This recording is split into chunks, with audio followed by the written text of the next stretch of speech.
Hi, wanted to say hello and happy Equinox to you all.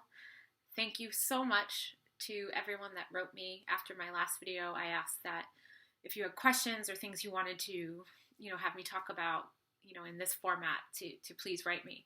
And I really appreciate you guys taking the time to do that. And I hope you're all doing a lot better now that the solar eclipse and new moon has begun. I know it's still a little stressful. We are still in what my friend Mystic Medusa likes to call the zap zone.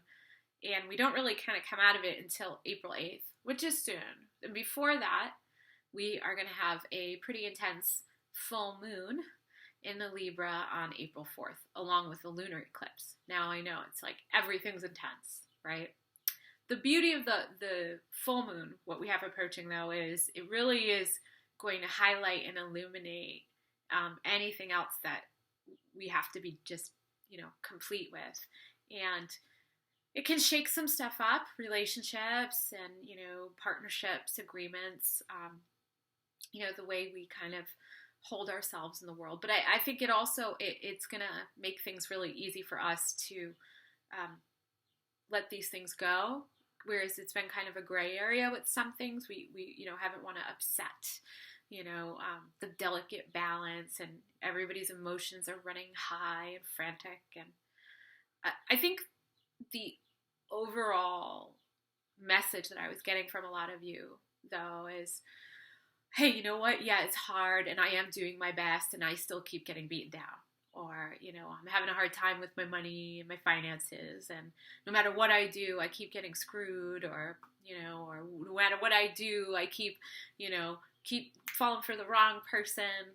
And those are just the kind of surface level things, or find ourselves in abusive relationship patterns, or just bad choices, or what we deem as bad choices. Now, I don't really look at anything as being so terrible that you cannot try to make the efforts to change it.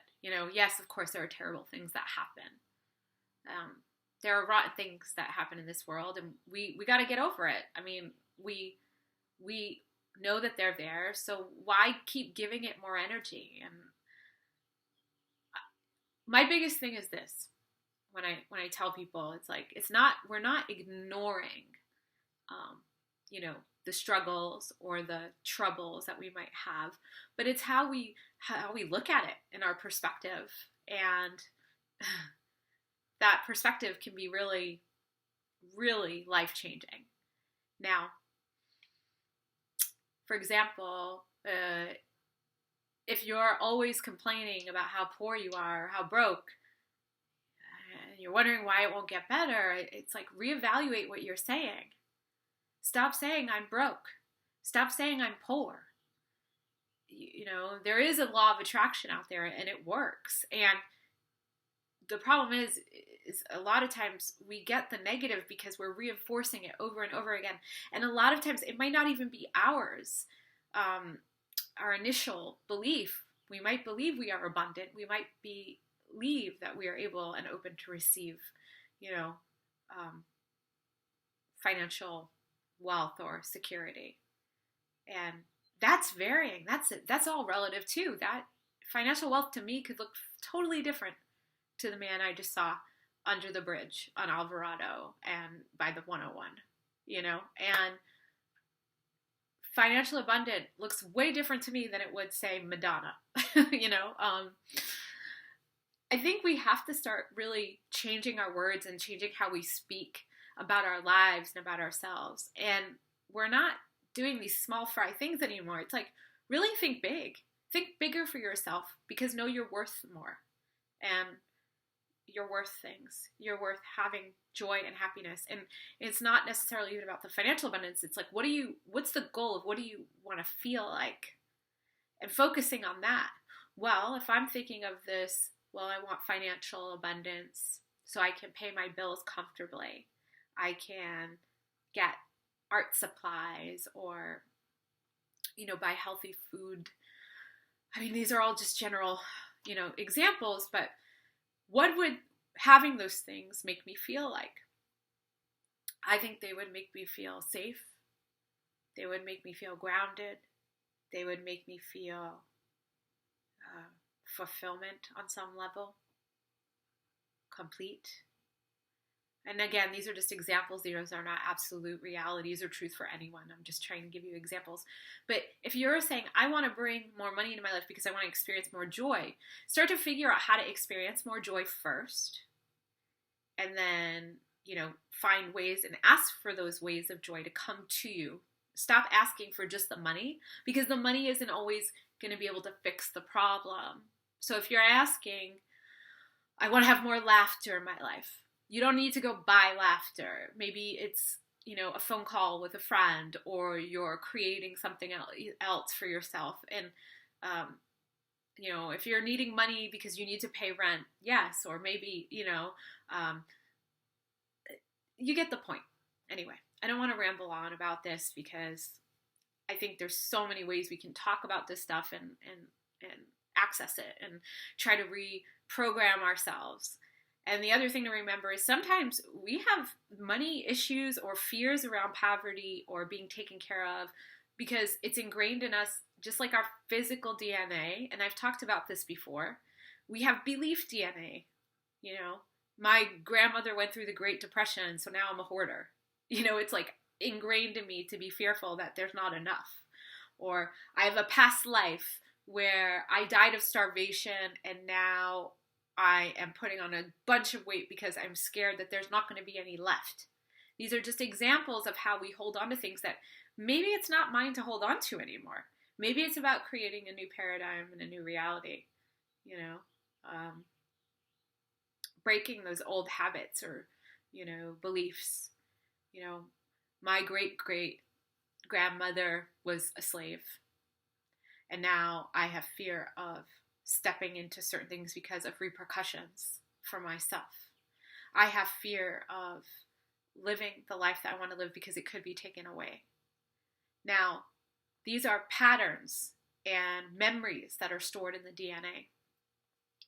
These are passed down generation to generation until we learn how to heal and clear them. Now think about how powerful that would be for you to clear that for yourself, for the generations that may come after you if you have children, for you to show the ones that are living now how you've made this healing effort to shift and change your life, okay? Because now you can invite in more love, more happiness, more joy, more, physical world experiences that can be here for you, just as you are here for them. The other thing that's come up is abusive relationships, and that seems to be a big one these days from some people that have been writing me. And why do we get into abusive relationships? What is it about the relationship that we find so validating, or what does it do for us? We all experience some level of this. Not that everyone has abusive relationships, but we all, seek out partners that we can work our stuff out with. If I have an issue of self-worth, you better be right until I work on it. I'm going to keep meeting people that, challenge my belief of self-worth and belief of, if I deserve love or not. Verbally abusive, physically abusive, these are not acceptable, loving behaviors in relationships, yet we still sometimes get involved with them because we either A, think we deserve it on some level, there's some shaming involved, maybe there's an abusive cycle or pattern that you learned or heard of or saw, witnessed when you were a child. Maybe you're still trying to get some validation that you're here. Whatever your reason is, stop punishing yourself for that. Stop punishing yourself for going through it and inviting it in. And instead of punishing yourself, start asking yourself those tough questions. Get professional help if you need to. I've had to. Talk to someone. Why do I do this? Why do I let this person do this to me? Why do I let people take advantage? Or Why does this happen? And get to the root cause of it. And that's your starting point. And it occurred to me the other day, it's like, also, you don't know if a healthy relationship, if you've never been in one, you might not know how to recognize it, and that's okay. Take your time. But start inviting in healthy friendships, partnerships, community. Healthy. Healthy meaning respectful, loving, understanding. Relationships that lift you up, not tamp you out. It seems to be a big, big thing out there to challenge ourselves to be in partnerships that are actually, worthy of our time. I think the other aspect is, sometimes we get into relationships that, whether we involve ourselves with addicts or people who are, for lack of a better term, hot messes, because somehow on some level it might make us feel better about ourselves. Like, oh, well, our stuff's not so bad. Look at this. I can try and fix this person. I can help them. And the person doesn't want help. And, there becomes a resentfulness or a bitterness when you're trying to make each other out to be someone that you're not. And yeah, there's this really amazing way of looking at relationships that I heard recently too, and I can't remember where I heard it from, but instead of looking for someone to love you, how about looking for someone to love? Sometimes when we're looking for someone to love us, what we're doing is we're actually looking for someone to validate us, that we're worth it, that we mean it, something to somebody. And that changes the whole thing. Whereas when you are looking for someone to love, it doesn't matter. There's no expectation. And, if you do love someone and you're loving purely from the heart and from a space of nurturing and just wanting to give, you also need to learn how to receive. And receiving's hard too. Receiving can be sometimes way harder than giving. Because in receiving love, you actually get to say, I welcome this in, and I vibrate and resonate with this, and I welcome it in, and I deserve it, and I'm full of this. And it keeps the cycle going. Now, I don't want this video to get too long or, chattery. I just wanted to make sure that you guys knew that I am listening, I am hearing your questions, and I will do what I can to make these videos and to keep you informed with what's going on, in the cosmos, and, if there's any great deep messages. But I think the main thing here, and as we approach this full moon in Libra, is to really invite in loving partnerships, relationships, community with like-minded, loving individuals, at least getting on the same page. And if there are relationships that can no longer match with you on that level, if you've learned the lessons and learned all you've needed to learn with each other, let them go. Let them go with grace, with ease. No more fighting to hold on to things that aren't working. Allow yourselves to be free to open yourselves up to connect with the relationships and the ones that are ready to grow and evolve with you.